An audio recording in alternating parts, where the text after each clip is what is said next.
Like a lot of people say, oh, I'm going to, go into my burrow and work on myself. And then I'm going to emerge this beautiful butterfly ready to go. And like, that's actually not how that works. Again, what John Vervaeke's saying is like, you actually can't define your authentic sense of self without people. You can't do it alone. The Yeah. only caveat to this, the little asterisk, if you will, is if you are just out of a breakup or you're still getting over somebody. Yes, in that case, absolutely go take all the little self-care days that you need.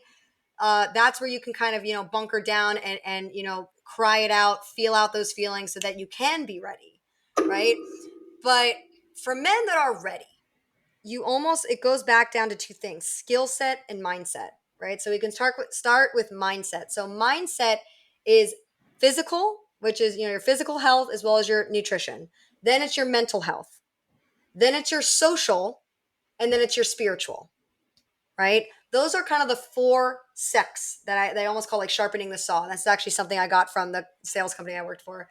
Um, so physical health, this country in America, I should say, we do a very bad job at really honing in the point that your mental status, the way that you talk to yourself, the way that you think, that literal happiness gauge that you have, the size of it is dependent on the food that you're eating. Most people think physical health is just going to the gym and eating, a few salads or, eating about.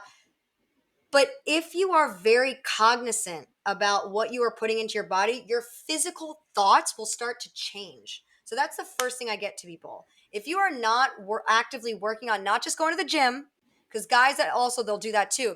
Oh, I go to the gym every day. Well, what are you eating for dinner? Well, lasagna. Well, all these other terrible. Well, then what's the point of going to the gym, Yeah. right? You're just you're doing the same thing over and over again expecting different result, right? So again, it has to be a combination of the two, because what ends up happening is now your thoughts start to change. Now you're going to start to see the world differently. Now the information that I'm going to be telling you and coaching you on, you're going to start to accept it a lot easier. It's easier for me to coach as well, because a man that is also working on the discipline of going to the gym and doing the hard things, the hard labor, is also going to be easier coached to do other hard things, right? So now you're getting into this habit where you are just yes, and yes, Jamie, I'm going to go to the gym. Yes, I'm going to do this. Yes, I'm going to try this, right? So this is physical. Mental, gratitude list. Let's start looking at things that we like and stop focusing on things that make us sad.